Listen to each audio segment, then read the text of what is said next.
Bonjour à tous et à toutes. Aujourd'hui, je vais faire une capsule qui va résumer une capsule qu'on a déjà fait, mais que je trouvais important de revenir à la charge. Deux sujets très importants, c'est-à-dire les modifications apportées dans le budget concernant FTQ-CSN, ainsi que les détails pour le CELIAP. Alors, c'est les deux sujets qu'on va couvrir aujourd'hui et je ferai une prochaine capsule en début d'année 2024 concernant les nouveaux budgets comme on fait maintenant depuis l'année passée. Alors, aujourd'hui, ça va être une capsule vraiment des sujets qu'on a déjà parlé, mais que c'est important de revenir sur ces sujets-là que je considère des changements quand même majeurs. Donc, on va débuter tout de suite avec un résumé des caractéristiques du CELIAP parce que le plus important à retenir pour cette année, c'est qu'il faut ouvrir votre CELIAP avant le 31 décembre 2023. Je vais passer quand même les caractéristiques du CELIAP avec vous, mais ce que je veux que vous reteniez, c'est l'importance d'ouvrir votre CELIAP avant le 31 décembre qui vient. Donc, les caractéristiques du CELIAP, en fait, c'est tout nouveau là, de 2023. Il y a des critères d'admissibilité qui sont être résident canadien, bien sûr, être âgé d'au moins 18 ans. Donc, si on a eu 18 ans avant le 31 décembre, on a le droit d'ouvrir notre CELIAP pour l'année 2023. Si vos enfants, vos petits-enfants auront leur anniversaire pour leurs 18 ans en 2024, il faut attendre qu'ils aient 18 ans avant d'ouvrir le CELIAP.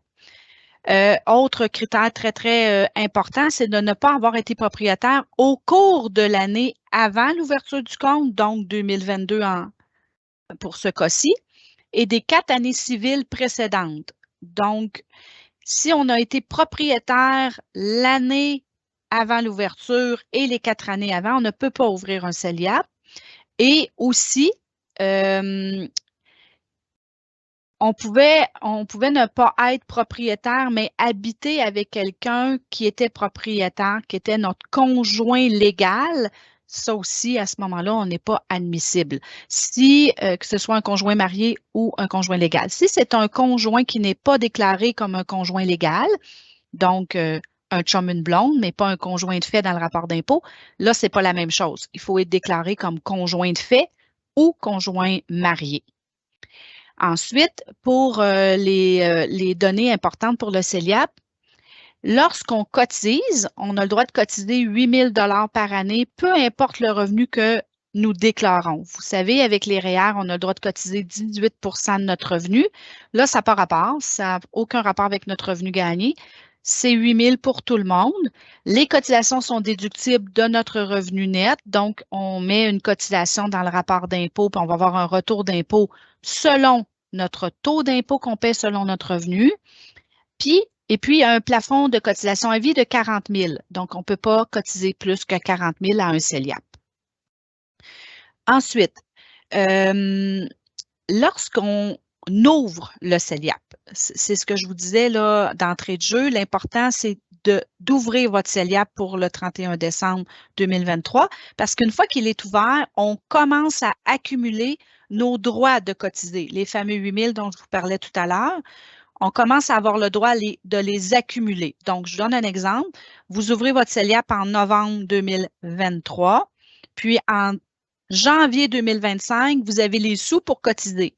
Vous pouvez cotiser 2 années à la fois. Donc, vous pourriez cotiser 2025-2024, puisque en 2023, votre CELIAP était ouvert, vous avez commencé à accumuler des droits de cotiser. Donc, on pourrait mettre 16 000, 2025-2024. En 2026, remettre 16 000, 2026-2023. Donc, si on ne l'a pas ouvert d'ici le 31 décembre, on n'accumule pas le 8 000 de 2023. On n'est pas obligé de cotiser, il faut juste l'ouvrir, c'est ça qui est important.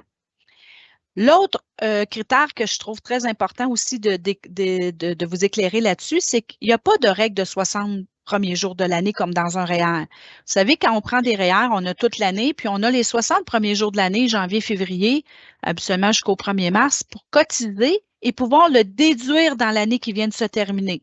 Ça ne fonctionne pas comme ça avec le CELIAP. Le CELIAP, c'est une année fiscale du 1er janvier au 31 décembre. On ne peut pas cotiser en début d'année pour réduire le revenu de l'année précédente.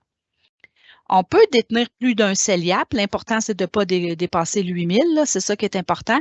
Mais on ne vous conseille pas de faire plusieurs CELIAP parce que si vous dépensez, il y a des pénalités de 1% par mois du montant que vous dépensez de cotisation excédentaire. Donc, ce n'est pas recommandé d'avoir plus d'un CELIAP.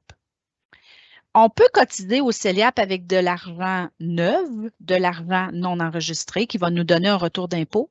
Puis on peut également prendre les REER existants et cotiser au CELIAP à partir de ces REER-là.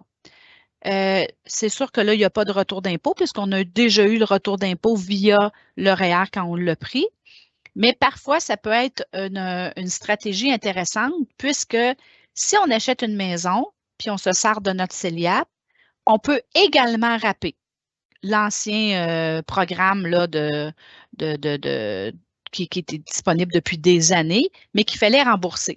Donc, si on rappe de 15 000, on a 15 ans pour rembourser, donc c'est 1 000 par année.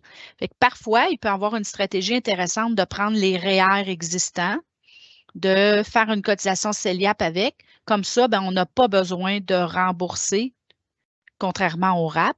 C'est sûr que c'est des stratégies que vous êtes mieux de demander à votre conseiller là, de vous aiguiller là-dessus. Vous pourrez nous appeler, on va vous donner un coup de main, il n'y a aucun problème. Donc, on peut soit cotiser au CELIAP avec de l'argent ou avec des REER. Ensuite, le CELIAP, il y a une durée de vie maximale de 15 ans ou 70 ans là, si on a ouvert notre CELIAP là, à plus de 55 ans. Là, à ce moment-là, à 70 ans, il faut qu'il soit terminé, le CELIAP. Donc, durant la période de 15 ans, le plus simple, c'est on achète une maison. Là, c'est assez simple. On est dans notre période de 15 ans. On achète une propriété admissible et on fait un retrait de notre CELIAP puis on l'applique là, sur l'achat de la maison ou sur l'achat des meubles, pourvu qu'on prouve qu'on a acheté une maison. À quoi va servir cet argent-là après? Là, ça, c'est pas grave. C'est qu'il faut prouver qu'on a acheté une maison. Admettons que vous ouvrez un CELIAP, vous cotisez, puis au bout de 15 ans, vous n'avez toujours pas acheté de propriété admissible. Vous pouvez transférer le solde dans vos REER, puis il n'y a pas d'incidence fiscale. On fait un transfert du CELIAP au REER. Ou la troisième solution, qui est vraiment pas la solution idéale, c'est de retirer le montant sans l'achat d'une propriété admissible. Et là, on va être imposé selon nos revenus dans l'année du retrait. Donc, c'est pas une bonne idée de faire ça. Comme je vous disais, c'est possible de faire, de se prémunir du CELIAP et du RAP lors de l'achat d'une maison. On peut faire les deux, il n'y a aucun problème. Donc, c'est ce qui clôt le sujet du CELIAP. Il est maintenant disponible dans toutes les institutions financières là, depuis que ça a été annoncé, dont la financière Banque nationale et la Banque nationale. Si vous avez des questions, que ce soit pour vous, vos enfants, vos petits-enfants, n'hésitez pas à communiquer avec nous parce que c'est un produit qui est nouveau et c'est très avantageux, mais il faut l'utiliser de la bonne façon. Selon la situation de l'enfant ou de la personne qui prévoit acheter une maison. Fait qu'hésitez pas à communiquer avec nous, là, on pourra bien vous conseiller là, sur la façon d'utiliser votre CELIAP. Le deuxième sujet qui était la CSN-FTQ, qui à mon avis également est un sujet super important parce qu'il y a eu beaucoup de modifications pour l'année 2023, puis des modifications qui sont assez importantes pour plusieurs personnes, là, plusieurs clients là, qui font partie de notre clientèle. Là. Il y a beaucoup de gens qui vont être touchés. On en avait parlé lors de l'ancienne capsule, mais je trouvais important de revenir là-dessus.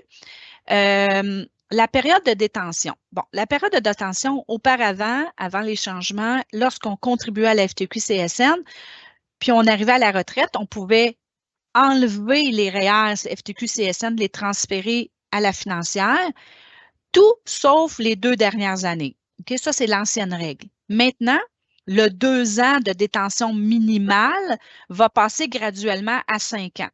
Graduellement parce qu'à partir du 1er juin 2024, les gens qui vont contribuer à partir de cette date-là, la période minimale va être de 3 ans. Ensuite, à partir du 1er juin 2025, ça va être 4 ans.